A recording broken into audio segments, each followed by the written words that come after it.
Vanja Bagera sa ovoj mesnej zajednici zakončal z robotu na ušorenju hotarskih drahoh, ktorý pohubela voda, co še zljiva z okolnih brehoh. Ušoreni veci jak 2,5 kilometri drahi prez Surduki, a vrednosť robotoh 150.000 dinari.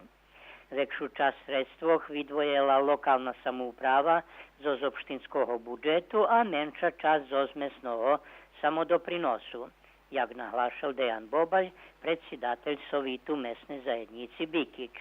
Na Olimpiádi mladých, ktorá sa otrimuje u Turskej, ženská ekipa bicyklistoch kadetoh Srbiji, u ktorej i dva Šiđanki, Emilija Đačanin i Jovana Radovanović, zavžala druhé mesto, a Emilija pojedinječno tiž odličné druhé mesto.